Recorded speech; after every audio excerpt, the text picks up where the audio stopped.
जी, वक्त आ गया है घोषणा पत्र का, क्योंकि देश लोकसभा चुनाव की दहलीज पर खड़ा हुआ है।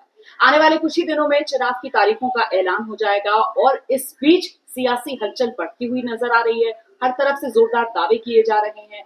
पाला बदलने से लेकर पूरी की पूरी पार्टी लेकर दल बदल लेने तक की यहाँ पर तस्वीरें सामने निकल कर आ रही हैं। एक तरफ सत्ता पक्ष है, प्रधानमंत्री नरेंद्र मोदी है, विकसित भारत का देश को सपना दिखा रहे हैं। दूसरी तरफ विपक्ष है, चुन चुन कर खामियां निकालने की कोशिश कर रहा है।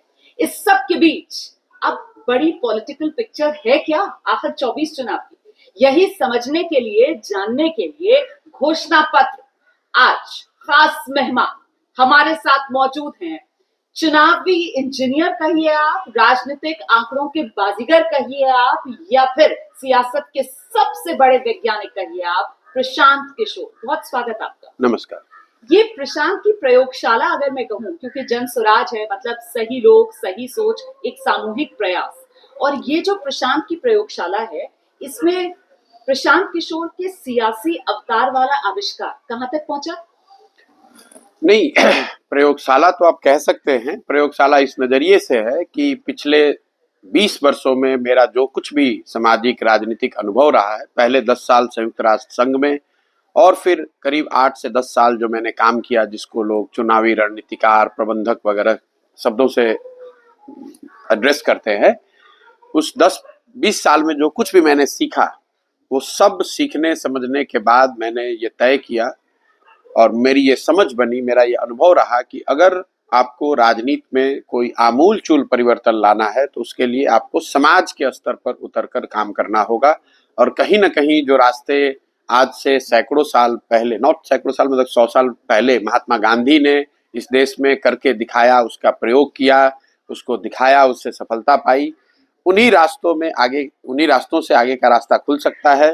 और जिस राज्य से मैं आता हूँ, मेरे मन में ये भी था कि जिस राज्य से, बिहार से मैं आता हूँ, मैंने अपनी जिंदगी बेहतर कर ली, लेकिन ये राज्य आज भी देश का सबसे गरीब और पिछड़ा राज्य है। तो इस मिट्टी के होने के नाते मुझे ऐसी जिम्मेवारी लगती है कि मैं आऊं और अपने राज्य के लोगों के बेहतरी के लिए, जिंदगी को सुधारने के लिए अगर कुछ कर सकता हूं तो वो करूं। इसीलिए मैंने वो जो काम मैं पहले करता था वो 2021 में मैंने काम छोड़ा। एक साल मई 2021 से मई 2022 तक मैंने इस परिकल्पना को बनाने समझने में लगाया और फिर मई 2022 से मैं यहाँ आया हूँ। 5 महीने मैंने ग्राउंड वर्क किया और 2 अक्टूबर 2022 से मैंने पैदल यात्रा शुरू की है। और 14 जिलों से अभी तक की यात्रा गुजर चुकी है। हाँ, जिला जो है वो थोड़ा सा आपको डिस्टॉर्टेड फीलिंग दे सकता है। अभी तक हम लोग आधा बिहार, क्योंकि जिले जो है कोई बड़े भी होते हैं, छोटे भी होते हैं, तो अभी तक हम लोग पिछले करीब 17-18 महीनों में आधा बिहार चल पाए हैं। लेकिन ये जो पदयात्रा है वो पदयात्रा ऐसी नहीं है जिसमें दिन और किलोमीटर निश्चित है। हमारा प्रयास है कि जो पदयात्रा के 3 उद्देश्य हैं उसको पूरा करने के लिए चाहे जितने गांव में जाना पड़े, जितने किलोमीटर चलना पड़े, जितने दिन रहना पड़े, उसका कोई लिमिट नहीं है।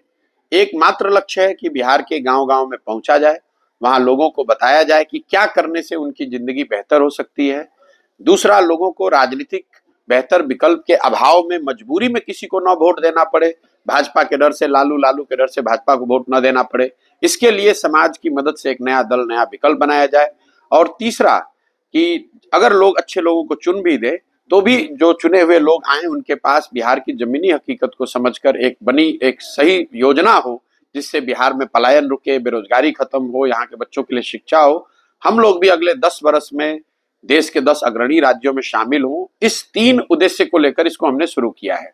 अब अगर आप इसको तो 24 चुनाव है। नहीं, चुनाव आपका लक्ष्य है? नहीं, बिल्कुल नहीं। ये चुनाव से मैं प्रभावित नहीं हूँ। मैंने आपको कहा 10 साल मैंने रात दिन चुनाव कराए, राज्यों के स्तर पे चुनाव कराए हैं, देश के स्तर के चुनाव से जुड़ा रहा हूँ। मैंने उस काम को, उस आपाधापी को 10 साल बहुत करीब से देखा है, उसमें भागीदार रहा हूँ। ज्यादातर जगह पे मुझे सफलता भी मिली, सरकारें भी मेरे हिसाब से बनी, लेकिन मैंने ये पाया कि सरकारों के बनने से, दलों के बदलने से जनता का जीवन बदल जाए ये जरूरी नहीं है। चेहरे बदल जाते हैं, घोषणा पत्र बदल जाता है, लेकिन कमोवेश स्थिति जमीन पर वही है जो पहले थी।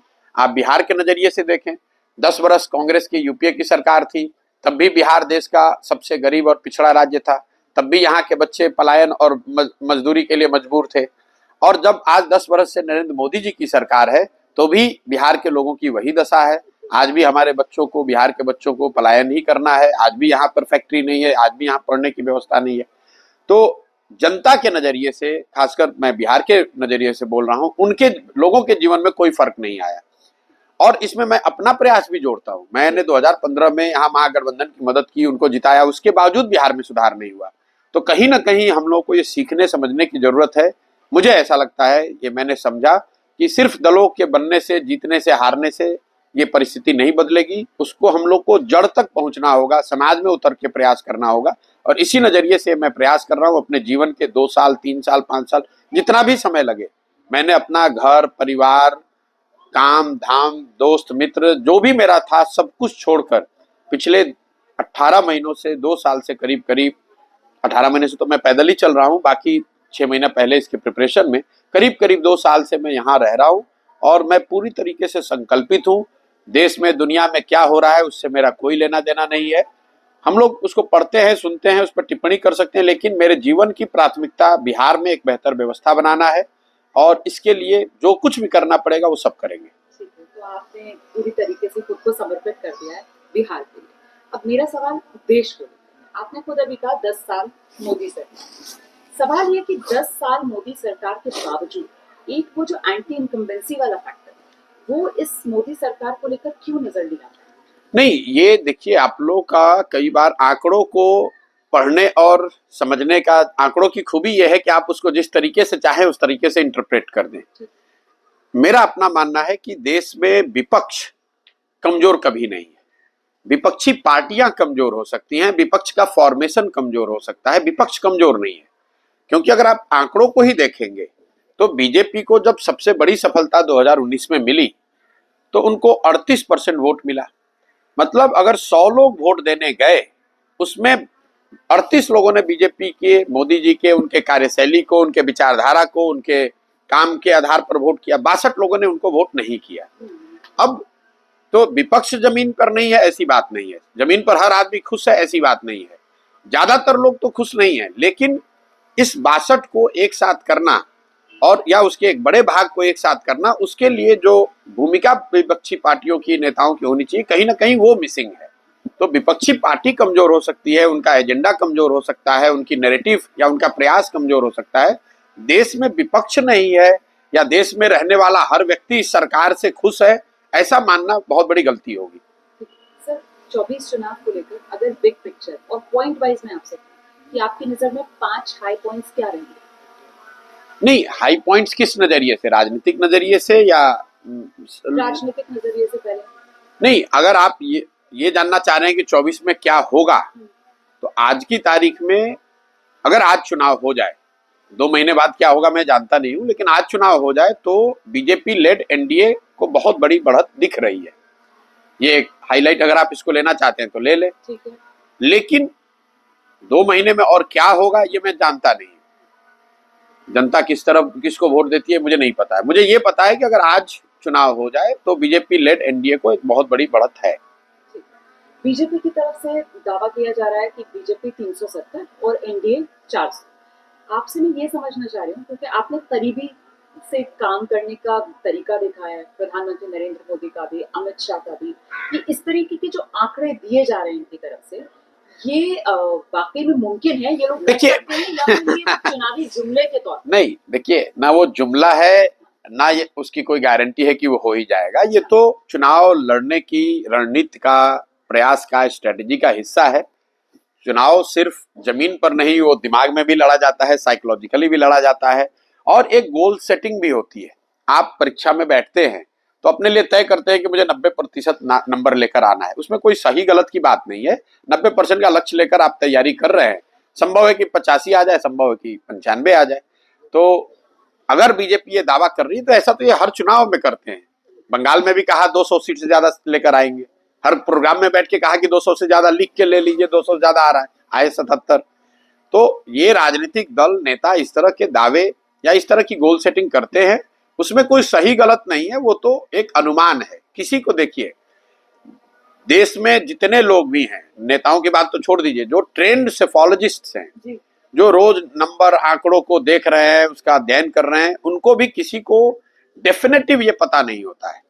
क्योंकि जो लोग भी स्टैटिस्टिक्स को समझते हैं, सेफोलॉजी को समझते हैं, कोई आंकड़ा आता है उसमें 3% प्लस माइनस का लोग मानकर चलते हैं। 3% तो वो नीचे लिखते हैं डिस्क्लेमर में कि plus minus 3% error, margin of error हो सकता है।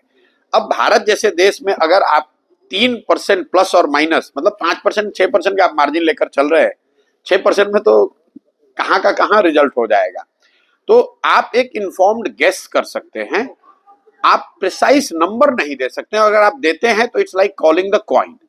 देखिए, अगर कई बार कहते हैं अरे हमने पिछली बार कहा था वो नंबर आ गया, मतलब सेफोलॉजिस्ट दावा करते हैं, चुनावी विशेषज्ञ दावा करते हैं, टीवी चैनल वाले भी हल्ला मचाते हैं, पत्रकार के अलावा नेता भी कहते हैं। लेकिन होता ही है कि अगर मान लीजिए आपको कोई बोले कि भैया सिक्का उछालो, बोलो हेड और टेल, अगर 10 आदमी खड़े हैं तो 5 आदमी तो सही बता ही देगा, क्योंकि प्रोबेबिलिटी 2 है। तो कई, और जो सही बताएगा वो बताने लगेगा कि मुझे मालूम है कि कैसे सिक्का को कॉल किया जाता है। इसे ऐसी कोई बात नहीं है, आप एक इन्फॉर्म्ड गेस कर सकते हैं। किसी को प्रिसाइज नंबर नहीं मालूम होता है, वो मोदी जी को भी नहीं मालूम है, और कोई साधारण सेफोलॉजिस्ट अगर बैठ के कर रहा है उसको भी मालूम नहीं है। अगर मालूम होता तो बंगाल में 200 सीट का दावा कैसे कर रहे थे, कर्नाटक में जीत का दावा कैसे कर रहे थे। आप ये बड़े राज्य छोड़ दीजिए, दिल्ली उनके नाक के नीचे एक सिटी स्टेट है, वहां पर 2015 में आम आदमी पार्टी को 67 सीट आ गया, 2020 में उनको 62 सीट आ गई, और अमित शाह खड़े होकर कह रहे थे हमें 40 सीट आ रहा है, 40 प्लस सीट आ रहा है। तो ये 2 बातें हैं, एक तो उनको पता नहीं होता है, फिर भी वो कहते क्यों है? कहते इसलिए है कि उनको जो सूचनाएं मिल रही होती हैं उसके आधार पर उनका गेस है। और दूसरा, आपको पार्टी के नेता होने के नाते आप ये थोड़ी ना कहिएगा कि मैं हार रहा हूं, आप तो यही कहिएगा कि मुझे बहुत बड़ी जीत मिल रही है। एक सवाल और, इससे बिल्कुल उलट सवाल, दूसरी तरफ के जो दावे हैं उनकी तरफ से कहा जा रहा है कि साहब जिस तरीके का बम बम माहौल इस बार बीजेपी के लिए है, मोदी के लिए राममय माहौल है, वो लाभार्थी हैं, मोदी की गारंटी है, हिंदी हार्टलैंड के 3 राज्य जहां पर अभी बम्पर जीत मिली है, तो ये एक तरीके से 2004 कहीं 2024 में रिपीट होने वाला है। मतलब जो उस जमाने में इंडिया शाइनिंग वाला एक माहौल था। नहीं, देखिए, ये कॉमन सेंस की बात है। When you get over confident, like logical बात है कि one should never get over confident. लेकिन अभी जो बीजेपी का डिस्पेंसेशन है, जो लीडरशिप है, जो उनका काम करने का तरीका है, वो दावा पब्लिकली कुछ करे, इनका जो काम करने, इनकी जो कार्यशैली है, ये वो लोग नहीं है जो ओवर कॉन्फिडेंट हो जाते हैं। दे गो फॉर द किल। अगर उनको मालूम है कि वो जीत रहे तो भी वो हल्के में नहीं लड़ेंगे। वो ये जो मैं आपको बता रहा हूं, जैसे मोदी जी या अमित शाह या जो भी अभी बीजेपी की लीडरशिप है, इनकी कार्यशैली ये नहीं है कि बस जीत हो गया अभी बैठ जाओ, बस जीतने ही वाले हैं। वो दावा तो कर रहे हैं कि जीत रहे, लेकिन अपनी मेहनत में, अपने प्रयास में कुछ कमी नहीं छोड़ेंगे। जैसे आप देख लीजिए, एक सीट अभी जैसे बिहार में नीतीश कुमार को लेकर आए, उनको मालूम है, आंकड़े बता रहे हैं कि नीतीश कुमार के भाजपा में आने से भाजपा को चुनावी फायदा कुछ नहीं है, विधानसभा के नजरिए से तो उनको नुकसान है। आप बिहार में किसी भी भाजपा के वर्कर से, समर्थक के, लीडर से बात कीजिएगा तो प्राइवेटली वो ये कहेगा इसका नुकसान है, लेकिन वो फिर भी क्यों लेकर आए? क्योंकि वो एक साइकोलॉजिकल एडवांटेज चाहते थे, इंडिया अलायंस को साइकोलॉजिकल झटका देना चाहते थे। आप जो देख रहे हैं अभी महाराष्ट्र में, वो अशोक चौहान को लेकर आए, ये सब क्यों कर रहे हैं? वो एक एक सीट भी जो है कि if we are on top we must finish the opposition, तो ये उनका स्वभाव है, उनका कार्यशैली का हिस्सा है। तो ये दिखा, अगर मैं उनके सामने हूं तो मैं ऐसा नहीं मानूंगा कि they have become complacent. They are not people who get complacent. अगर आपको उनसे लड़ना है तो आप ये मानकर चलिए कि वो लास्ट तक लड़ेंगे। अगर जीत रहे तो भी उस जीत को और बड़ी बनाने के लिए और ज्यादा प्रयास करेंगे, हार रहे तब तो प्रयास करेंगे ही करेंगे। तो मैं 2004 की सिनेरियो को नहीं देखता हूं, क्योंकि 4 में लीडरशिप अलग थी, आज लीडरशिप अलग है। दूसरा, जो विपक्ष ये मान के चल रहा है कि भाई हमारे लिए, they are largely basing their things on assumptions, कि कुछ चीजें हो जाएंगी, डिसकॉन्टेंट है, लोग नाराज हैं, ये बहुत सारी चीजें अनुमान पर आधारित है, ये आपके अपने प्रयास पर आधारित नहीं है। जो उन्होंने इंडिया अलायंस बनाया है, मतलब इंडिया अलायंस बने हुए सबसे पहले तो ये बहुत देरी से बनाया गया। आप मुझे बताइए, लोग कहते हैं सीटों पे समझौता नहीं हुआ, नैरेटिव नहीं बना, चेहरा कौन हुआ, इन सब बातों पर तो विवाद हो सकता है भी, कौन चेहरा होगा, क्या नैरेटिव होगा, कौन सीट लड़ेगा। इस बात पर तो कोई विवाद नहीं था कि 2024 अप्रैल मई में चुनाव होगा, सबको पता था। जिन लोगों ने भी इंडिया अलायंस बनाया है, ये काम वो 2 बरस 3 बरस पहले भी कर सकते थे। जब बंगाल का चुनाव आया, बीजेपी डाउन थी, बीजेपी बैकफुट पर थी, तब अगर आपने इंडिया अलायंस बना लिया होता तो आपके पास 2-2.5 साल का समय होता नैरेटिव बनाने का, उसको घर घर ले जाने का। जरा आप अनुमान कीजिए। लोग कहते हैं कि मोदी जी ने चुनाव के ठीक पहले राम मंदिर का ये पूरा जो अभियान अभी हुआ, जो समारोह हुआ, कभी तो मोदी जी या उनकी टीम ने बैठ के ये प्लान किया होगा कि मंदिर का निर्माण इस तरीके से कराओ, इस गति से कराओ कि ये जनवरी में पूरा हो। अब विपक्ष वाले बैठ के ये कह रहे हैं अरे भाई चुनाव के पहले करा के फायदा उठाना चाह रहे हैं। भाई कम से कम भाजपा वालों ने इतना तो सोचा 3 बरस पहले। तुम 3 बरस पहले क्या कर रहे थे? तुम्हें भी तो मालूम था कि 24 में चुनाव है, तो आपको भी तो सोचना चाहिए था कि मैं जनवरी 2024 में क्या करूंगा, अगर राम मंदिर होगा तो उसका हम काउंटर कैसे करेंगे। तो आपने तो वो किया नहीं। आप बैठे हुए हैं राम भरोसे, राम का नाम ले रहे हैं बीजेपी वाले, लेकिन राम भरोसे बैठे हुए हैं विपक्ष वाले। बीजेपी राम भरोसे नहीं बैठी हुई है। मैं आपको दावे से कह रहा हूं, प्रधानमंत्री के बयान आप आज से 3, 4, 5, 6 महीने जब वो पार्लियामेंटेरियन से मिल रहे थे, उसमें उन्होंने पब्लिकली कहा कि भाई सिर्फ मंदिर के भरोसे मत बैठिए। वो राम का नाम ले रहे हैं, राम भरोसे बैठे हुए हैं कांग्रेस वाले कि कुछ हो जाएगा। तो अगर आप राम भरोसे बैठोगे तो भैया राम जी अगर कृपा करेंगे तो जीतोगे, नहीं कृपा हुई तो आप हारोगे। एक बात मुझे बताइए, कर्नाटक चुनाव जब हुआ उसका नतीजा जब आया था तो ऐसा लग रहा था कि विपक्ष के लिए एक माहौल बनता हुआ नजर आया। उसी के बाद ये इंडिया गठबंधन भी बना। जून में फिर इन लोगों ने 15 मई को पहली बैठक की थी इंडिया गठबंधन की। तो ये चीजें जो एक वक्त में ऐसा लग रहा था कि शायद विपक्ष मजबूत होता हुआ नजर आ रहा है, ये डिरेल क्यों होने लगी? और खासतौर से नीतीश कुमार। नहीं देखिए, आपको मैं बताऊं, पहले तो राज्यों के चुनाव को सीधा एक्सट्रापोलेट लोकसभा से करना ये बहुत बड़ी भूल है। आपको याद दिलाना चाहता हूं आपके दर्शकों को, 2018 में बीजेपी कर्नाटक हारी, बड़ी मुश्किल से 2017 में गुजरात में अपनी सरकार बचाई बीजेपी ने, बड़ी मुश्किल से 15 सीट से सरकार बची। कर्नाटक में वो चुनाव हारे, उसके बाद छत्तीसगढ़, मध्य प्रदेश, राजस्थान तीनों जगह चुनाव हार गए, फिर भी जाके लोकसभा में इतनी बड़ी जीत मिल गई। राज्यों के चुनाव का माहौल पर असर हो सकता है, लेकिन उसका सीधा कोरिलेशन फाइनल आउटकम पर नहीं है। कर्नाटक के चुनाव के बाद, कांग्रेस की जीत के बाद जरूर एक माहौल, एक अपॉर्चुनिटी कांग्रेस के पास थी, लेकिन जब आपने वो प्रयास किया नहीं उसके बाद आप चुपचाप बैठ गए। इंडिया अलायंस जो बना जून जुलाई में, देखिए जून में इंडिया अलायंस बना है, जून से लेकर अभी हम लोग फरवरी में बैठे हुए हैं, करीब करीब 8 महीने हो गए। 8 महीने में इंडिया अलायंस के लोग कुल 6 या 8 दिन साथ में बैठे। उन 6 और 8 दिनों में भी अगर आप नंबर ऑफ वर्किंग आवर जोड़िएगा तो मुश्किल से मुझे लगता है कि 25-30 घंटे इन लोगों ने इंडिया अलायंस पर काम किया है। अगर आप इसको समझिएगा, आपने जून में बनाया, चलो देरी से बनाया, तो अगर आप 7 दिन यहीं पर बैठ जाते और 7 दिन में ये सारा काम कर लेते तो आपके पास 8 महीने उस काम को जमीन पर एग्जीक्यूट करने के लिए होता। राहुल जी मान लीजिए यूरोप जाते हैं, अमेरिका जाते हैं, 7 दिन जाते हैं ना साथ में, एक बार 7 दिन जाकर आप अलग अलग यूनिवर्सिटी में बात कर रहे हो ना, लोगों से मिल रहे हो ना, तो वो 7 दिन 8 दिन आप यहीं पर बैठ के काम पूरा कर लेते। तो आप 8 महीने में 7 दिन बैठे हैं साथ में। आज तक इंडिया अलायंस का एक पब्लिक मीटिंग नहीं हुआ, ना उसका कोई नैरेटिव बना, ना कोई कॉमन मिनिमम प्रोग्राम जनता ने देखा, ना कोई उसके चेहरे बने, ना सीट शेयरिंग का काम हुआ, और ये सब हो रहा है। इस बीच में आप एक अलग यात्रा पर निकल गए, और वो यात्रा इंडिया अलायंस की यात्रा नहीं है, वो कांग्रेस की यात्रा है। इसीलिए मैंने किसी दूसरे इंटरव्यू में कहा कि मतलब इससे गलत टाइम यात्रा का कुछ हो ही नहीं सकता था। जब आप किसी आर्मी को लीड कर रहे हैं, और खासकर कई देशों के आर्मी का आप के ज्वाइंट कमांडर हैं, आप 1-2 दिन फ्रंट पर जा सकते हैं। आप हेडक्वार्टर को छोड़कर फ्रंट पर चले जाइए तो आपकी पूरी स्ट्रेटजी तो ऐसी ही हवा में चली जाएगी। तो जब राहुल जी को ग्राउंड पर होना चाहिए था तब वो दिल्ली में बैठे थे। जब उनको दिल्ली में होना चाहिए था स्ट्रेटेजिक चीजों को सॉल्व करने के लिए, सीट शेयरिंग करने के लिए, नेताओं को साथ में रखने के लिए, कैंडिडेट का चुनाव करने के लिए, कॉमन मिनिमम प्रोग्राम फाइनलाइज करने के लिए, तब वो रोड पर घूम रहे हैं। तो ये तो जब इस तरह की आप कॉमन सेंसिकल चीजें भी अगर आप नहीं ठीक कर रहे हैं तो आप कैसे जीत सकते हैं? बेसिक जो बात आपने कही ना, बिल्कुल कॉमन सेंस वाली बात है। ये बात प्रशांत किशोर को समझ में आती है, ये बात रुबाना इसार खान को समझ में आती है, और ये बात मुझे लगता है हजारों लाखों लोगों को भी बहुत आसानी से समझ में आती है।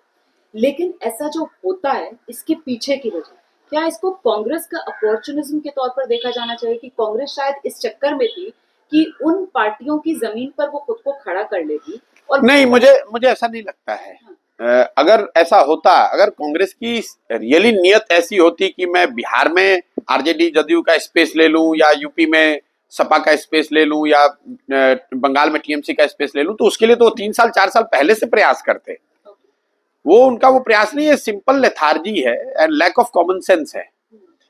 हुआ ये कि जो उन्होंने पहली पदयात्रा की उसको थोड़ा सा ट्रैक्शन मिला, चैटर बना। अब भारत जोड़ो यात्रा को थोड़ा उसको ट्रैक्शन मिला, तो ये कट कॉपी पेस्ट है कि चलो एक यात्रा से फायदा हुआ, एक और यात्रा कर दो। ये नहीं देखा कि भैया कट कॉपी पेस्ट कर रहे हो, टाइमिंग अलग है, प्रॉब्लम्स अलग हैं, चैलेंजेस अलग हैं।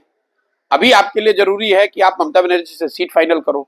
अभी या तो आपको ये था कि मुझे कांग्रेस का ही चुनाव लड़ना है, कांग्रेस के बैनर पे लड़ना है, तो फिर आप यात्रा करो, कोई दिक्कत नहीं है। लेकिन अगर आपने 20 अलग अलग दलों का कुनबा बनाया है, तो उस कुनबे को एक साथ रखने और चलाने के लिए जो बैंडविड्थ चाहिए, जो समय चाहिए, उसके लिए आपको बहुत इन्वेस्ट करने की जरूरत है। और वो ना करके आप मणिपुर में घूम रहे हैं, नागालैंड में घूम रहे हैं, बंगाल में घूम रहे हैं, उड़ीसा में घूम रहे हैं। नतीजा क्या हुआ? आप जिस राज्य में जा रहे हैं वहां पर एलायंस पहले खत्म हो गया। तो ये सलाहकारों की दिक्कत है, कांग्रेस की प्लानिंग की दिक्कत है और कोऑर्डिनेशन की दिक्कत नहीं, ये पूरी ओवरऑल जो देखिए, it all starts emanates from the leaderships own thinking. देखिए, सलाहकार जो है वो तो आपको सलाह दे सकते हैं। आपके 3 सलाहकार हैं, तीनों काबिल हैं, तीनों ने सलाह दिया, पिक तो आप एक ही डिसीजन करोगे। तो अब लीडर तो मल्लिकार्जुन खड़गे हैं। तो नहीं, देखिए, लीडर तो राहुल गांधी ही है। कहने अच्छा। सबको मालूम है, इसमें अच्छा करने की क्या बात है, आपको भी मालूम है। कांग्रेस को चला तो रहे हैं एक ही व्यक्ति, वो है राहुल गांधी। पिछले 2008-9 के बाद जब यूपीए 2 बनी, उसके बाद मुझे लग रहा है 2 या 3 साल जब से सोनिया जी का को स्वास्थ्य को लेकर उन्होंने थोड़ी सी बैकसीट ली है, उसके बाद से चाहे फॉर्मेशन कोई भी रहे, चला रहे राहुल गांधी। तो जब राहुल गांधी चला रहे हैं तो जिम्मेवारी भी उन्हीं को लेनी पड़ेगी। आप जब कांग्रेस के साथ डील कर रहे थे तो इंटरेक्शंस आपके राहुल गांधी के साथ? नहीं, मैं तो कोई राहुल गांधी अकेले के साथ नहीं, मैं तो कांग्रेस की पूरी लीडरशिप के साथ बात कर रहा था। और मेरी जो लंबी उनसे बातचीत हुई, जो 1-1.5 बरस तक चली, उसमें कोई राहुल गांधी अकेले नहीं बात कर रहे थे। उसमें सोनिया गांधी भी थी, उन परिवार की प्रियंका गांधी भी थी, और कांग्रेस के जो बड़े 15-20 लीडर है वो सब शामिल थे। आपकी समझ क्या बनी प्रशांत जी? मतलब सोनिया गांधी से इंटरेक्शन, राहुल गांधी से इंटरेक्शन, प्रियंका गांधी से इंटरेक्शन, बाकी लीडर्स को मैं छोड़ देती हूँ, लेकिन ये जो गांधी परिवार के 3 चेहरे हैं और ये अगली पीढ़ी, मतलब राहुल और प्रियंका पर कहा जाता है कि कहीं ना कहीं कांग्रेस का पूरा दारोमदार है, तो इनमें आपको किसमें क्या इक्विपमेंट नजर आता है, या किसका क्या प्लस और नेगेटिव पॉइंट नजर आता है? नहीं, देखिए, सिंपल बात है कि ये 3 लोग कांग्रेस नहीं चला रहे। कांग्रेस चला रहे राहुल गांधी। अच्छा। सोनिया गांधी हो, प्रियंका गांधी हो, दूसरे जो लोग भी हो, खड़गे साहब हो, सब लोग सपोर्टिव रोल में चला रहे कांग्रेस राहुल गांधी। इस बात में कोई कहीं इफ बट किंतु परंतु नहीं है। वो चाहे कैमरे पे कुछ भी दावा कर लें, लोग चाहे कुछ भी कह दें, चला रहे राहुल गांधी। और राहुल गांधी की जो अपनी समझ है, उनको लगता है कि we are on right track, it's just matter of time. आज नहीं तो कल जनता मोदी से नाराज होगी और वो हमें गद्दी पर वापस बैठा देगी। मुझे लगता है कि जो सबसे बड़ी कमी कांग्रेस के लीडरशिप में है, वो जब तक आप मानोगे नहीं कि आपको परेशानी है, आप उसका सुधार करने का प्रयास करोगे कैसे? आप ये मान रहे हो कि भैया हम ठीक है, हमारे कम्युनिकेशन में, हमारे आउटरीच में, हमारे स्ट्रेटजी में कोई गलती नहीं है। जनता को समझ में नहीं आ रहा है, जनता धीरे धीरे समझेगी, जब उसको परेशानी होगी वो समझेगी। लोकतंत्र में मुझे लगता है कि ये बड़ा एरोगेंट वे ऑफ एनालिसिस है। अगर मैं मान लीजिए इतना बड़ा प्रयास बिहार में कर रहा हूं, इसके बावजूद अगर जनता इस बात को स्वीकार नहीं करती है, तो I should be humble enough to accept कि भाई मेरे प्रयास में, मेरे कम्युनिकेशन में कुछ कमी रह गई, मुझे और इसको सुधारने की जरूरत है। अगर वो ना करके मैं ये कहूं कि अरे यार बिहार की जनता तो समझ ही नहीं रही है, तो वो एक्सक्यूज नहीं है। मुझे लग रहा है कि कहीं नहीं, जैसे राहुल जी का आपने बयान सुना होगा, कहते भाई पूरी मीडिया हाईजैक हो गई है, ईडी सीबीआई सब हाईजैक हो गया है, इलेक्शन कमीशन इम्पार्शियल नहीं। इन बातों में थोड़ा दम है, लेकिन इसी वजह से कांग्रेस चुनाव हार रही है ऐसा मैं नहीं मानता हूं। अगर ऐसी बात होती तो कोई राहुल गांधी से ये पूछे कि भाई 2014 में तो मीडिया आपके पास था, आप सत्ता में थे, ED CBI election commission judiciary सब आपके साथ था, तब 2014 में आप 50 सीट के नीचे कैसे आ गए? और अगर मीडिया से ही और जुडिशरी इलेक्शन कमीशन से ही जीत हार होती, तो बीजेपी पिछले 10 वर्षों में जहां कहीं भी चुनाव हारी है, वो कैसे चुनाव हारी है? देखिए, जो भी सत्ता में रहेगा उसको मीडिया का, व्यवस्था का, संस्थाओं का कुछ ना कुछ सपोर्ट रहता ही है, एक्स्ट्रा सपोर्ट रहता है। जब कांग्रेस सत्ता में थी तो उन्हें भी था, और आज बीजेपी है तो उनको भी है, थोड़ा ज्यादा हो सकता है, उसको ज्यादा मिसयूज कर सकते हैं, ज्यादा कम कर सकते हैं। लेकिन लड़ाई तो आपको पॉलिटिकली ही लड़ना पड़ेगा। आपके बिहाफ में मीडिया वाले लड़ाई नहीं लड़ेंगे। आप लड़ाई लड़ रहे हैं तो मीडिया उसको दिखा सकता है, थोड़ा कम दिखाएगा, ज्यादा दिखाएगा, दिखाना तो पड़ेगा ही। आप सब बात छोड़ दीजिए, अभी किसानों का आंदोलन चल रहा है, सो कॉल्ड सरकार का पूरा ही कब्जा है मीडिया पर। भले ही उसको उसके अलग अलग पहलू, अलग अलग नजरिए से लोग दिखा रहे हैं, लेकिन दिखा तो सब रहा है कि भैया किसान का आंदोलन हो रहा है, किसान रोड पर आए हुए हैं। कोई भी मीडिया, चाहे बीजेपी का अपना इन हाउस भी मीडिया हो, क्या है वो कह सकता है कि किसान रोड पर नहीं है? मीडिया तो एम्पलीफायर है, अगर साउंड होगा तो उसको कोई बढ़ा सकता है, कुछ घटा सकता है, लेकिन साउंड क्रिएट करने की जिम्मेवारी, आंदोलन खड़ा करने की जिम्मेवारी वो तो पॉलिटिकल पार्टी की है। तो जब तक राहुल जी या कांग्रेस की लीडरशिप इस बात को नहीं समझेंगे, तब तक ये ऐसा है कि you are putting the ball in others court. कि भाई मैंने कहीं बयान सुना, उन्होंने कहा कि मीडिया, ईसी, जुडिशरी सब मेरे हाथ में दे दो, मैं कल हरा के दिखा दूंगा। मेरे भाई, आप कभी नहीं हरा के दिखा पाओगे, क्योंकि जब तक आप अपनी गलती नहीं देख रहे हो, दूसरे की गलती को पर उंगली उठा रहे हो। दूसरा गलत है, हो सकता है, वो विवाद का विषय है, पहले अपने को तो ठीक करो। अच्छा, राजनीतिक समझ के तौर पर कहा जाता है कि दोनों भाई बहनों में प्रियंका गांधी की बेहतर सियासत को लेकर समझ है, क्या वो भी रियलिटी चेक भाई को नहीं बता पाती? देखिए, मैं ये नहीं कह सकता हूं, मेरे पास कोई ऐसा थर्मामीटर नहीं है कि मैं ये बता दूं कि किसकी समझ कम है, ज्यादा है। मेरे से ये सवाल पूछा गया कि भी तीनों में सबसे ज्यादा समझ किसकी है, बेहतर समझ किसकी है, वहां पे मैं ये कह सकता हूं कि सोनिया जी की समझ, उनका अनुभव, उनका काम करने का तरीका इन दोनों से ज्यादा बेहतर है, उसमें कहने में कोई दिक्कत नहीं है। प्रियंका जी और राहुल जी की तुलना इसलिए नहीं होनी चाहिए क्योंकि प्रियंका गांधी को अभी वो भूमिका मिली नहीं है। तो आप कैसे जज कर सकते हैं कि अगर वो कांग्रेस प्रेसिडेंट होते, वो कांग्रेस चलाते, तो कैसे चलाते? मान लीजिए कि मैं आपको बता रहा हूं, जैसे जिम्मेवारी की बात नहीं है, जैसे मान लीजिए कि आपने कहा कि यूपी में उनको जिम्मेवारी दी गई थी, उसके आधार पर जज कीजिए। नरेंद्र मोदी जी को 2009-10 में वेस्टर्न इंडिया के 3 बड़े राज्यों की जिम्मेवारी भाजपा ने दी थी, महाराष्ट्र, गुजरात, राजस्थान। 100 से ज्यादा सीटों पर, वेस्टर्न पश्चिम भारत की सीटों पर मोदी जी इंचार्ज थे। उसमें भाजपा का प्रदर्शन अच्छा नहीं रहा, 9 में सब वहां पे कांग्रेस और यूपीए के लोग जीत कर आए। उस प्रदर्शन के आधार पर अगर आपने नरेंद्र मोदी का as a organiser, as a speaker, as a political acumen को अगर आपने जज कर लिया होता और कोई कमेंट पास किया होता, तो आज आपके मुंह पर अंडे पड़े होते। तो जब आप किसी की क्षमता तब जांच सकते हैं जब उसको वो जिम्मेवारी दी गई है। ये जिम्मेवारी अभी राहुल गांधी के पास रही है, इससे पहले सोनिया जी के हाथ में रही है। उसके आधार पर मैं कह सकता हूं कि सोनिया गांधी की समझ, उनका अनुभव, उनका काम करने का तरीका शायद इन लोगों से बहुत बेहतर है, तभी उनको सफलता मिली। राहुल गांधी वैसे यात्राएं इतनी कर रहे हैं, आप कह रहे हैं कि ये वाली जो यात्रा है इसका टाइमिंग उन्होंने सही नहीं चुना, लेकिन जो सियासी तपस्या वो कर रहे हैं उसका फल उन्हें मिले, उसके लिए एक आप उनको क्या गुरु मंत्र देना चाहते हैं? देखिए, मैं कौन हूं उनको गुरु मंत्र देने वाला? वो बहुत बड़े आदमी हैं और ये लोग ऐसे नहीं है जो कि आप सलाह दीजिए और वो आप मान लें। नहीं मानना, अगर बुलाएंगे तब तो मानना ही पड़ेगा, लेकिन मतलब बिन मांगी सलाह किसी को देनी नहीं चाहिए। ठीक है। मुझे लगता है कि कहीं ना कहीं what he lacks is the persistence, perseverance that is needed to close things.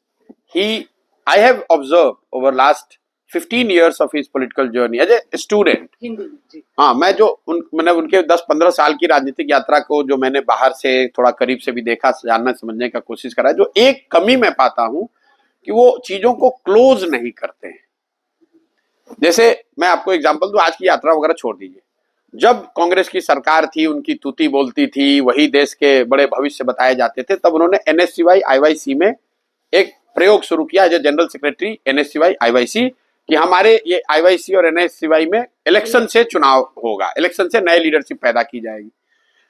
उसका शुरुआती विरोध हुआ, लेकिन राहुल जी ने बड़े उत्साह से पूरा उसमें समय लगाकर उसको शुरू किया।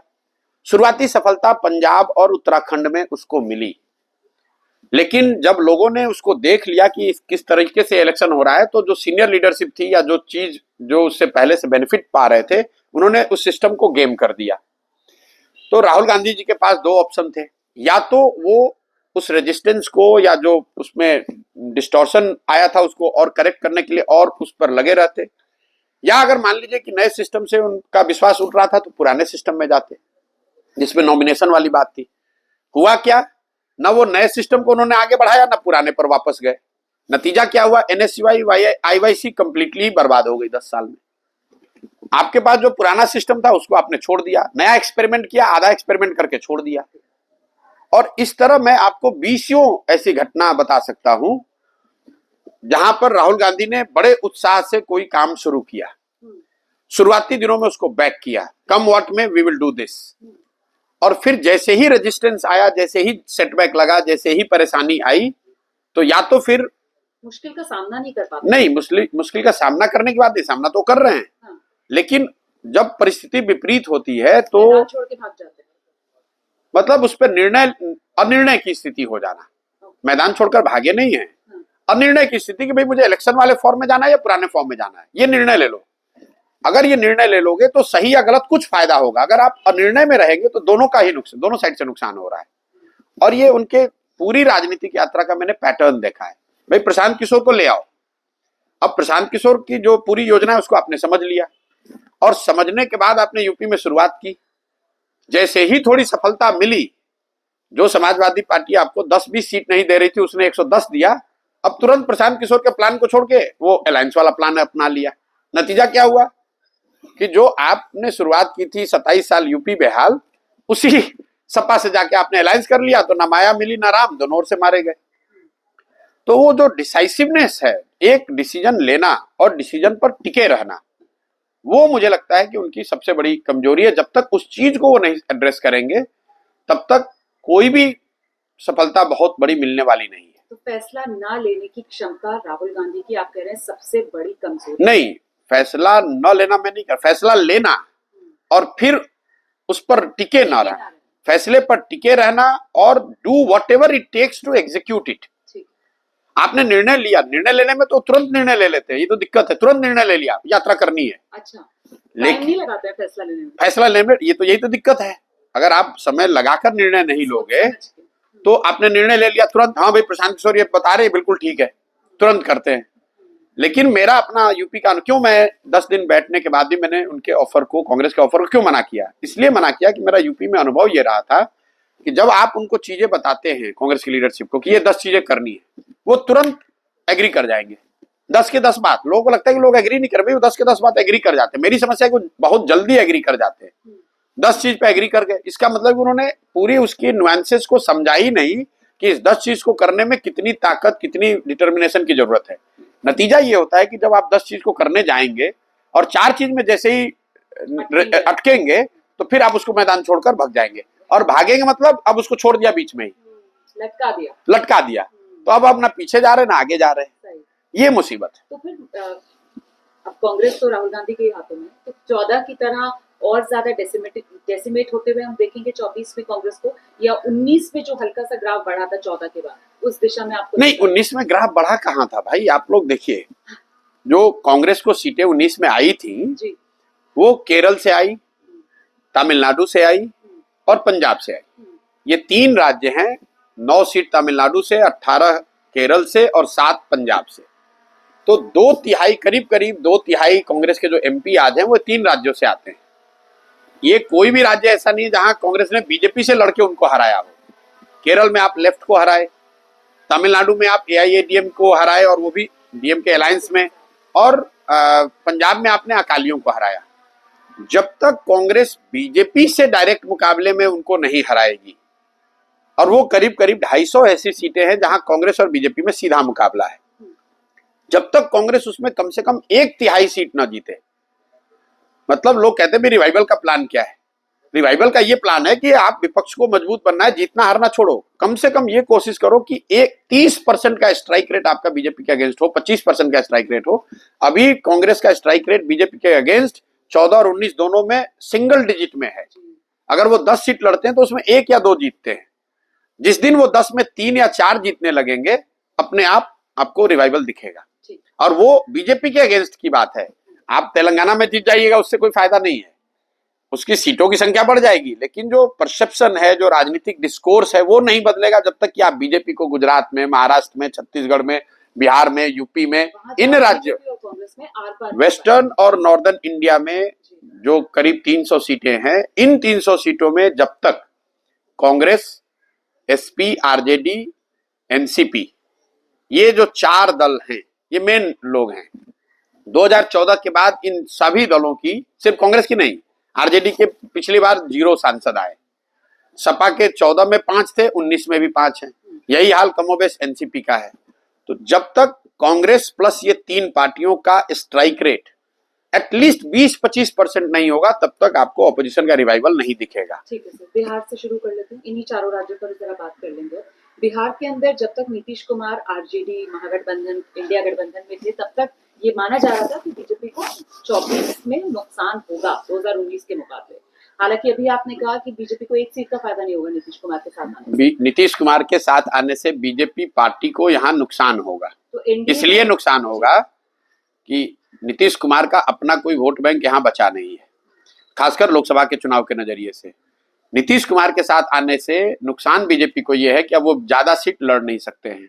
पिछली बार 2019 में बीजेपी एनडीए अलायंस यहाँ 39 सीट जीती 40 में, लेकिन उस 39 में बीजेपी सिर्फ 17 जीती, क्योंकि वो लड़े ही 17 थे। अगर बीजेपी बिना नीतीश के लड़ती तो शायद 30 सीट के आसपास लड़ते, और उसमें अगर वो 20 भी जीतते तो भी उनकी टैली पीछे बार से बढ़ती।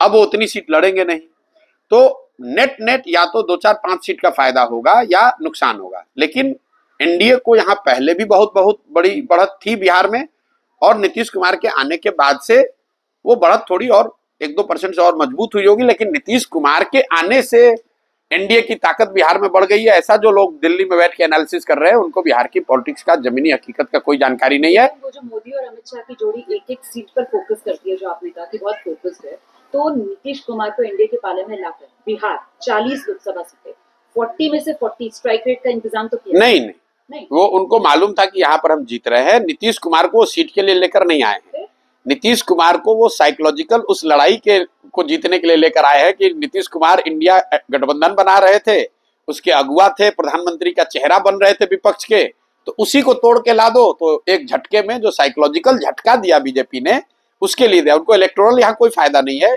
उनको तो इलेक्टोरल नुकसान है इसका। लेकिन इट इज लाइक, अंग्रेजी में एक फ्रेज है, losing the battle to win the war. ये बिहार में थोड़ा नुकसान सह लो 5 सीट का, लेकिन जो इंडिया अलायंस की कहानी बनने या बनाने की कोशिश की जा रही थी, उसको जड़ से ही खत्म कर दो। इसलिए नीतीश को लेकर आए हैं। वो लोग ऐसे लोग नहीं है कि उनको आंकड़े सर्वे सब उनके पास होते हैं। उनको मालूम है कि भैया बीजेपी नीतीश के भरोसे बिहार जीत रही है या सीट बढ़ा रही है, ऐसी बात नहीं है। नीतीश के आने से बीजेपी को फायदा नहीं है, नीतीश के विपक्ष के छोड़ने से विपक्ष को, इंडिया अलायंस को बहुत बड़ा नुकसान, साइकोलॉजिकल नुकसान हुआ। तो साइकोलॉजिकल नुकसान 24 के लिहाज से बीजेपी ने, आप कह रहे हैं, इंडिया गठबंधन को पहुंचा दिया। तो इस सब के बीच नीतीश कुमार और या फिर कहा जाए पूरी की पूरी जेडीयू, उसका सियासी भविष्य कितना? कुछ नहीं, खत्म। वो तो पहले भी खत्म था, आज भी खत्म है। देखिए, मैं पिछले 7-8 महीने से रोज कैमरे पे कह रहा हूं कि नीतीश कुमार अगर महागठबंधन में चुनाव लड़ेंगे तो उनको 5 सीट भी नहीं आएगा। कहीं ना कहीं नीतीश कुमार, उनके पार्टी, उनके नेता भी ये समझ रहे थे, इसीलिए चुनाव छोड़कर भागे। अब एक ही परिस्थिति में वो महागठबंधन में रहते, वो रिस्क तब लेते जब वो नीतीश कुमार प्रधानमंत्री के अगर चेहरा हो जाते, तो बिहार में एक माहौल बनाया जा सकता था कि बिहार का कोई आदमी प्रधानमंत्री का चेहरा है, इसलिए उनको सीट मिल सकती थी। वो हुआ नहीं। तो ये कॉमन पॉलिटिकल सेंस है कि भैया अगर हम चुनाव लड़ेंगे महागठबंधन में और हमारे 5 सीट भी नहीं आएगा, तो उसके बाद तो पार्टी टूट जाएगी, सीएम पद से भी इस्तीफा देना पड़ेगा, पार्टी भी जाएगी। तो उससे अच्छा है कि अभी ये खून का घूंट पी लो, ह्यूमिलेशन सह लो, अभी भाजपा में चल लो, कम से कम पार्टी बच जाएगी। लेकिन जैसे ही लोकसभा जीत कर वो आएंगे, तो अब दूसरी परेशानी शुरू होगी। वो परेशानी शुरू होगी कि भाजपा की इतनी ताकत होगी, भाजपा वाले इनको क्यों अपने कंधे पे उठा के घूमेंगे। तो इनको किसी न किसी तरीके से यहाँ से और कट टू साइज किया जाएगा। और जदयू एज ए राजनीतिक पार्टी का अब कोई भविष्य नहीं बचा हुआ है। जितने दिन नीतीश कुमार को भाजपा अपने मर्जी पर मुख्यमंत्री रखती है, उतने दिन है। जिस दिन वो मुख्यमंत्री हटे तो पार्टी तो पहले ही नीचे खत्म है। कई बार प्रशांत किशोर को ऐसा महसूस होता है कि मैं यहाँ आज सुबह जब आई हूँ आपसे इंटरव्यू करने के लिए, आप जितनी मेहनत जनसुराज को लेकर कर रहे हैं, कि वहाँ नीतीश कुमार ने जेडीयू में जिस तरीके से आपको जगह दी थी, एक परसेप्शन था कि आप ही उत्तराधिकारी हैं, तो वो बनी बनाई पार्टी आपको मिल जाती है। नहीं, मैं जीवन में कभी शॉर्टकट में यकीन नहीं रखता हूँ। मैंने जीवन में 1-2 जगह जहां कहीं भी शॉर्टकट लेने का प्रयास किया, मुझे झटका ही लगा है। तो मेरे दिमाग में ऐसा नहीं है कि नीतीश कुमार ने पहले दिया था, वो आज भी मैं जाऊं, आज भी मुझे रख लेंगे। ये अभियान शुरू करने से पहले भी मेरी मुलाकात हुई, मैंने ट्विटर पे ट्वीट किया हुआ है कि उन्होंने ऑफर भी दिया, बताया, समझाया। मैंने कहा कि मैं अब वो काम नहीं करना चाहता हूँ। और नीतीश कुमार अकेले व्यक्ति नहीं जो अपने दल में लाकर मुझे जगह देना चाहते हैं। मैंने देश में जिन दलों के साथ भी काम किया, ज्यादातर दल यही चाहते हैं कि भाई आप हमारे दल में रहिए, राज्यसभा चले जाइए, पार्टी की जिम्मेवारी ले लीजिए। नेता तो यही चाहेगा भाई आप मैं उसकी पार्टी को बढ़ाऊं। लोग और दूसरे दल के नेता क्या चाहते हैं वो मेरी प्राथमिकता नहीं। मेरी प्राथमिकता मेरी अपनी सोच क्या है, मैं क्या करना चाहता हूं जीवन में। मैं अपने जीवन में 10 साल मैंने उस काम को किया, मेरी अपनी पहचान समझ एक बनाई। अब उस समझ उस पहचान को लेकर मैं बिहार के लोगों के लिए कुछ करना चाहता हूं। मेरे जीवन की वो प्राथमिकता है। आपकी नहीं, ये खुद लीड लेना चाहती है। लोगों का ऐसे कहते भाई अरे पहले दूसरे को जिताते थे, अपने जीतना चाहते थे, ये भ्रम है आपका। मैं काम वही कर रहा हूं जो पहले कर रहा था। मैं पहले नेताओं को, दलों को समझाता था, उनको कैसे बेहतर अपने संगठन को बना सकते हैं, कैसे अपनी नैरेटिव बना सकते हैं, कैसे जनता के बीच जा सकते हैं, कैसे चुनाव लड़ जीत सकते हैं। यही काम मैं आज भी कर रहा हूं, सिर्फ दलों और नेताओं को नहीं, अब मैं बिहार की जनता को ये समझा रहा हूं। तो कैनवस बड़ा हो गया है, और चूंकि कैनवस बड़ा और नया है तो ये आपको थोड़ा केयोटिक दिख रहा है, आपको लग रहा है ये साथ में आएगा कैसे। लेकिन मैं बिल्कुल देख रहा हूं अपने 18 महीने के अनुभव से कि इसको किया जा सकता है। गांव गांव में जो सलाह मैं नीतीश कुमार को दूं, ममता बनर्जी को दूं, जगनमोहन रेड्डी को दूं, वो सलाह मैं गांव में जब लोगों को दे रहा हूं तो उसमें वो लोग हैं जिनको कि ये सलाह के जरिए एक साथ लाया जा सकता है, एक नया विकल्प, नई व्यवस्था बनाई जा सकती है। पैसे को लेकर पूछा जा रहा है कि इतना पैसा प्रशांत किशोर के पास कहां से आता है? मतलब इसमें तो बहुत पैसा, बहुत इसमें पैसा तो लगता ही है, और मैं हर दिन उसका जवाब भी देता हूं कि इस पूरे अभियान को फिनेंशियली वो लोग मदद कर रहे हैं जिन लोगों को हमने पिछले 10 वर्ष में चुनाव जीतने में, सरकार बनाने में मदद करी है। इसका मतलब ये नहीं कि कोई नेता पैसा दे रहा है या कोई पार्टी पैसा दे रही है। देश में 5-6 राज्य ऐसे हैं आज भी जहां उन लोगों की सरकार है जिनके सरकार बनाने में हमने कंधा लगाया है। उनसे राज्यसभा नहीं मांगा, उनसे मिनिस्ट्री नहीं मांगी, उनसे पैसे फीस नहीं लिए। इसीलिए नहीं लिया कि कभी जीवन में जब जरूरत पड़ेगी तो आपसे मदद मांगेंगे। आज उनसे मदद मांग रहे हैं कि बिहार में जो देश का सबसे गरीब और पिछड़ा राज्य है, मैं एक ईमानदार प्रयास करना चाहता हूं, मेरी मदद कीजिए। 5-6 राज्यों में जो लोग सरकार में हैं या उनके जो समर्थक हैं वो थोड़ी थोड़ी भी मदद करेंगे तो ये अभियान चल नहीं, मैं सारे लोग मदद कर रहे हैं जिनकी भी मैंने मदद की है पिछले, सारे लोग मैं कह रहा हूं जिनकी भी मैंने मदद की है पिछले 8-10 सालों में, सबको पता है किनकी सरकार बनाने में हमने मदद की है। तो यहाँ नीतीश और लालू की भी बन रही थी, बिल्कुल करी थी। तो नीतीश और लालू के भी उस समय जो मददगार रहे होंगे वो लोग हमको मदद कर रहे हैं कि उनको मालूम है कि अगर मैं नीतीश लालू का महागठबंधन बनाकर यहाँ जितवा सकता हूँ तो ये जो प्रयास कर रहा हूँ इसमें भी सफलता मिल सकती है। अच्छा, आप इतनी कोशिश कर रहे हैं। मैं आपको ये बता, फिर मैं, आपने ठीक सवाल पूछा है। कोई ये भी कहता भाई बीजेपी का भी आप मदद किए तो वो लोग भी पैसा दे रहे। पार्टी टीएमसी और बीजेपी पैसा नहीं दे रहा है, लेकिन बीजेपी को जो लोग मदद करते हैं उन्होंने मेरी कार्यशैली को देखा है, मेरी क्षमता को जानते हैं थोड़ा या कम। मतलब वो लोग है आपका, उस पे इन्वेस्टर्स आ रहे हैं, आपका पोटेंशियल देखकर इन्वेस्टर्स आ रहे हैं। इन्वेस्टर तो नहीं कहूंगा, ये वो लोग हैं जिन्होंने मुझे काम करते हुए इन दलों के साथ, नेताओं के साथ देखा है, और इनको ऐसा लगता है जब मैं उनको रीच आउट करता हूं कि ये बिहार में एक प्रयास कर रहे हैं, ये प्लान है, ये खर्च है, आप हमारी मदद कीजिए, तो वो लोग मदद कर रहे हैं। बिहार में हम बैठे हुए हैं, 25 में आप भी चुनावी एंट्री करने वाले हैं। ऐसे में तेजस्वी यादव को लेकर एक सवाल आता है मन में, तेजस्वी का टाइम आपको लगता है बिहार में आएगा?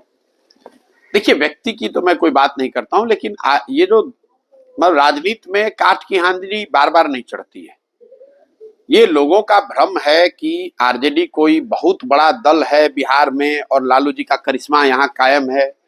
आप आंकड़ों को देखते नहीं। एक जमाना था जब लालू जी की यहाँ तूती बोलती थी, तब लालू जी बिहार झारखंड एक होता था। 54 में 51 सांसद उनके जीत कर आए थे। आपके दर्शकों के लिए और आपके लिए बता दूं कि आज बिहार झारखंड मिलाकर आरजेडी के 0 सांसद हैं, 0, 0। एक जमाना था जब वो पूरा बिहार उनके नाम पर वोट करता था। आज लालू जी के नाम पर वोट नहीं पड़ता है, लालू जी के डर से वोट पड़ता है, या लालू जी के जो लोग भाजपा से डरते हैं वो लालू जी को वोट करते हैं। लालू जी के पक्ष में वोट देने वालों की संख्या बहुत कम रह गई है।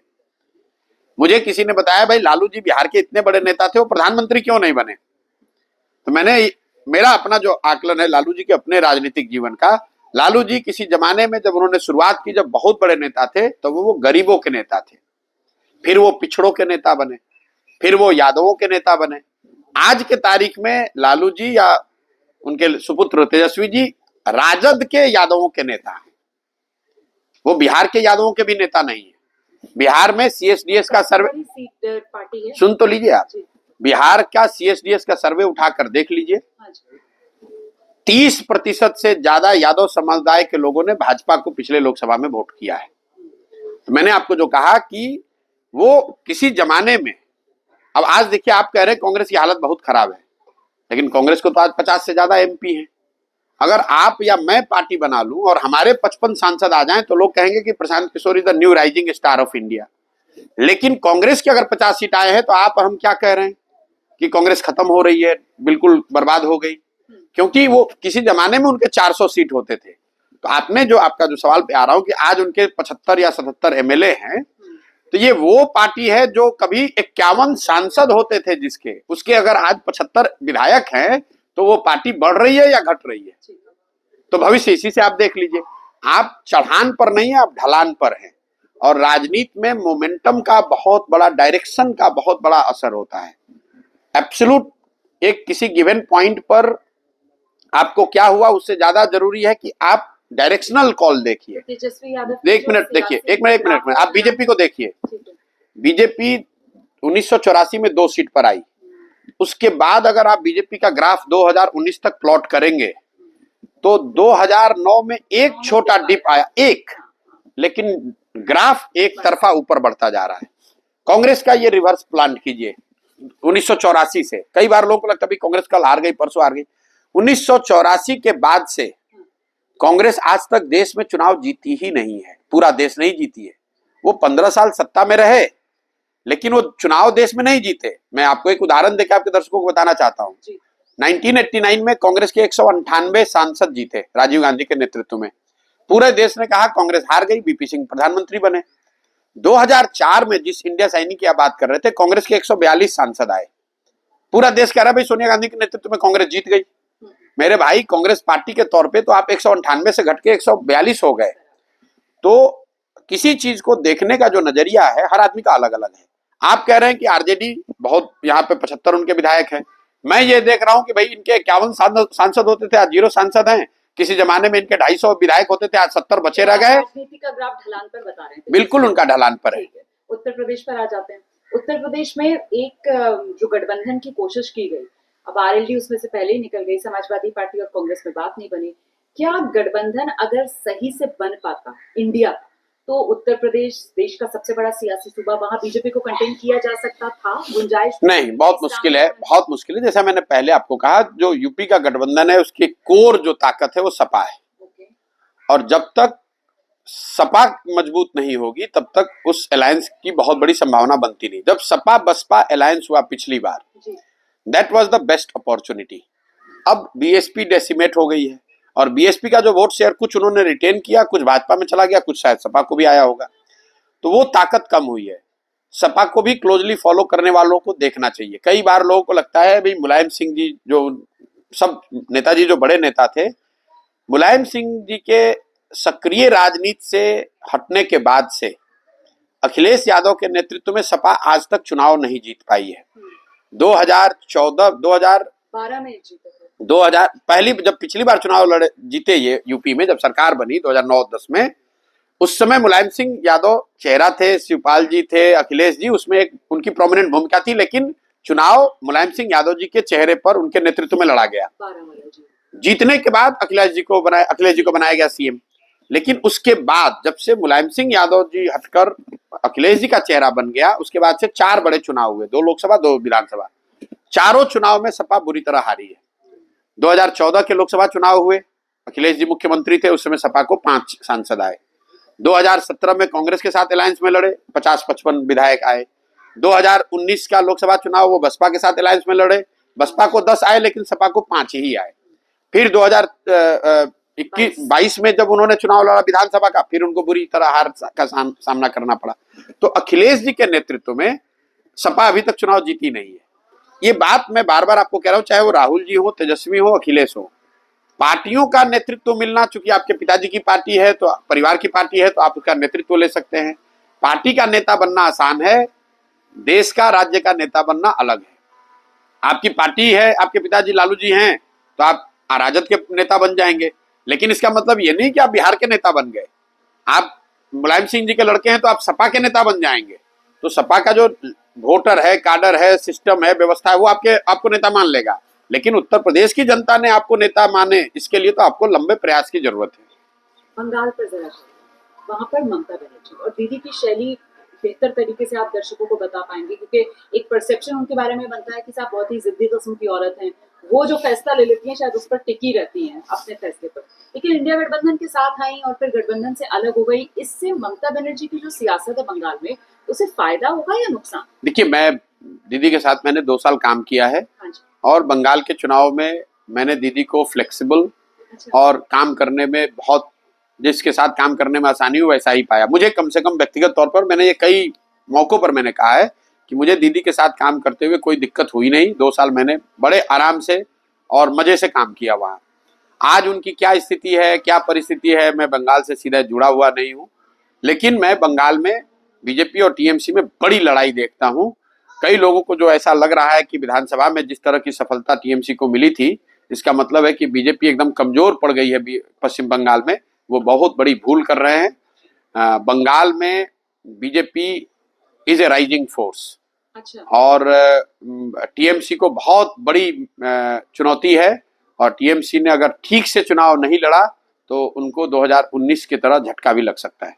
ये बंगाल के अंदर अभी संदेश खाली वाला मामला बहुत कर रहा है, तो ये जो संदेश खाली में हो रहा है, इसको आप एक चुनावी पैतरे के तौर पर या ये मौसमी माहौल के तौर पर खबर, या फिर ये ध्रुवीकरण के लिए किया जा रहा है एक प्रयोग? नहीं, देखिए, जो वहाँ मुद्दा है मैं तो जानता नहीं हूँ कि एग्जैक्ट मुद्दा क्या है। सरकार का एक अपना पक्ष है, विपक्ष का एक अपना नजरिया है, आगे जांच होगी और एजेंसियां लगेंगी, लोग भी रिपोर्ट कर रहे हैं।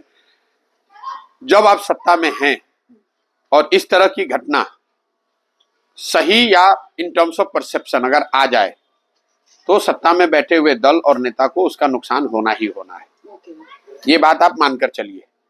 वो सही हो ना हो वो अलग बात है, वो तो जांच का विषय है, लेकिन purely in terms of perception मैं इसको टीएमसी के लिए नेगेटिव मानूंगा, इसको पॉजिटिव नहीं मानूंगा।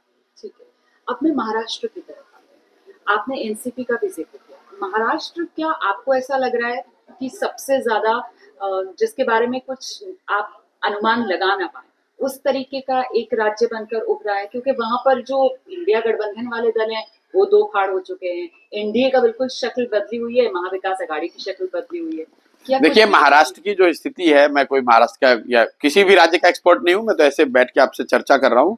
महाराष्ट्र की जो पॉलिटिकल सिचुएशन वो इतना मेस है कि उस पर किसी भी तरह की कोई टीका टिप्पणी करना ही बड़ा मुश्किल है। लेकिन मैं इतना जरूर कह सकता हूं कि इंडिया अलायंस के लिए अगर एक कोई फर्टाइल ग्राउंड था, वो था महाराष्ट्र।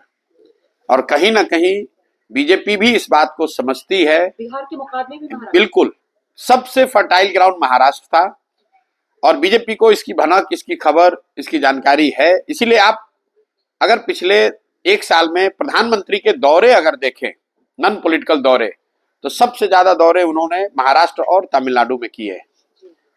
ये दौरे ऐसे नहीं बनाते, ये लोग तो रोज आंकड़े देख रहे हैं, फीडबैक उनको आ रहा है, उसके आधार पे कर रहे हैं।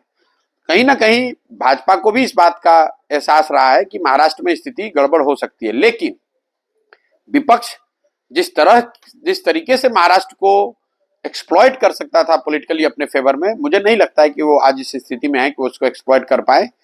और इसका मतलब ये नहीं है कि ये तोड़ फोड़ की मैं बात कर रहा हूँ। ओवरऑल जो पब्लिक सेंटिमेंट है, जो एक सिंपैथी थी, जो एक ग्रास रूट पर आई वुड से उथल पुथल थी, उसका फायदा विपक्ष उठा सकता था। आज वो कितना उठा पाएगा, मुझे उसको लेकर डाउट है। लेकिन अगर मैं इंडिया अलायंस को एडवाइस कर रहा होता, हाइपोथेटिकली, जो थैंकफुली मैं नहीं कर रहा हूं, तो मैं उनको कहता Maharashtra is the low hanging fruit, जहां पर बड़ी सफलता मिल सकती है। अगर वो प्रयास आज से 6 महीना साल भर पहले किया गया होता, तो महाराष्ट्र वो स्टेट है जहां बीजेपी को बैकफुट पर डाला जा सकता था। बिहार वो जगह नहीं थी, महाराष्ट्र वो जगह थी। लेकिन प्योर एरिथमेटिक हिसाब से अगर देखा जाए तो महाराष्ट्र के अंदर तो नंबर गेम, वो जिस तरीके से पार्टियों में तोड़फोड़ हुई है, उसी का सबसे बड़ा खमियाजा लगता है ना? नहीं, देखिए, पार्टी नेता के इधर उधर जाने से वोटर थोड़ी ना जाता है। वो तो विधायक भागेंगे, एमपी भागेंगे, कुछ काडर इधर उधर होता है, उसका कुछ असर हो सकता है परसेप्शनल या अदरवाइज, सिंबल ही चलेगा, उससे कोई फर्क नहीं है। वो तो शरद पवार जी एक यूनिक पॉलिटिशियन है, उन पर मैं टीका टिप्पणी नहीं करना चाहता हूं। मैं एक ही बात कह सकता हूं कि इंडिया अलायंस अगर बीजेपी के हिसाब से देखें तो एक प्रॉब्लमेटिक स्टेट जो उनके लिए था वो महाराष्ट्र था, और धीरे धीरे महाराष्ट्र को उन्होंने रिकूप किया है। और उसको अदर वे कहें तो इंडिया अलायंस के पास जो अपॉर्चुनिटी थी महाराष्ट्र में, कहीं ना कहीं they have allowed it to slip away. दूसरा स्टेट में कर्नाटक मानता हूं जहां Congress could have consolidated in a big way, वो भी मुझे लग रहा है कि now BJP is fighting back. तीसरा स्टेट में वेस्ट बंगाल मानता हूं जहां BJP was down in dumps, they have been allowed to come back.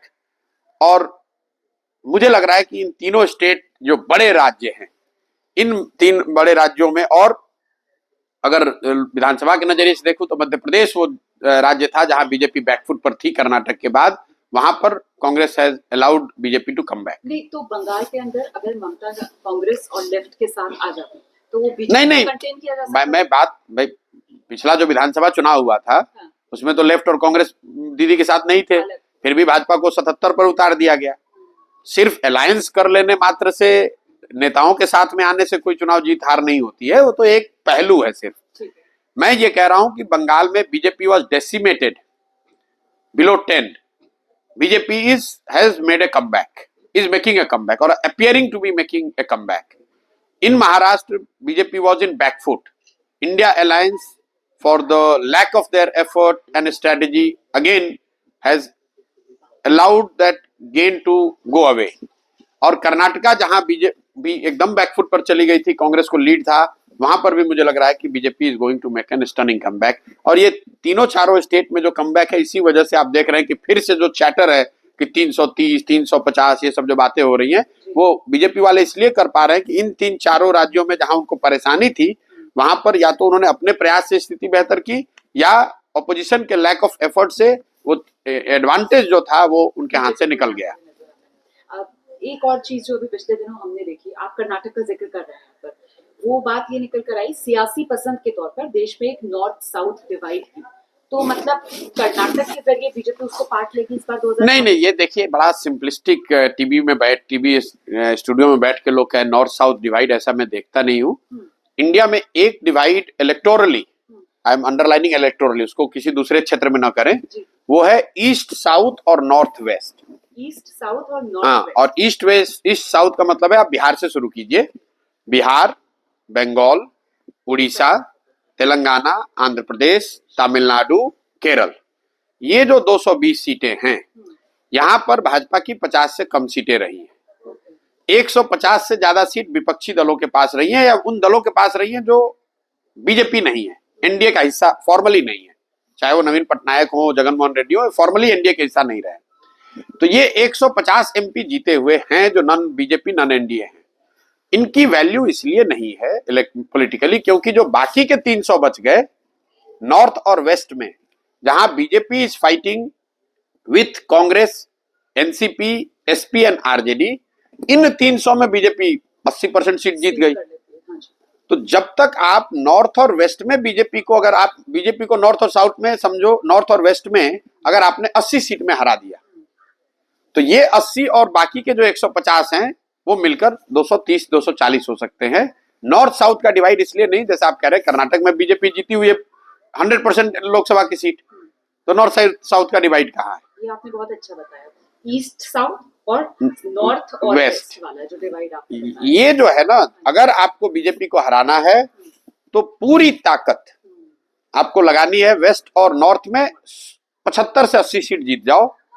East और साउथ में बीजेपी चाहे कुछ भी कर ले, वो 50 का 60 कर लेगी, 65 कर लेगी, वो 220 में 200 नहीं जीत सकते। तो आपके पास 150 कैप्टिव सीट है। अब कोई ये आर्गुमेंट दे सकता है भाई ये तो जीते हुए हैं लेकिन जगनमोहन रेड्डी तो नहीं है साथ में। अगर वैसा फॉर्मेशन कोई आएगा तो ये जो पार्टियां हैं बीजेडी, वाईएसआरसीपी, टीडीपी, ये सब आपको उस साइड बीजेपी के अगेंस्ट आ सकती हैं। अगर वो फॉर्मेशन, अगर आप नॉर्थ वेस्ट में 100-125 सीट जीत जाओगे तो ये लोग 150 उधर जुड़ जाएंगे, 270 के आसपास आप पहुंच सकते हो कम से कम।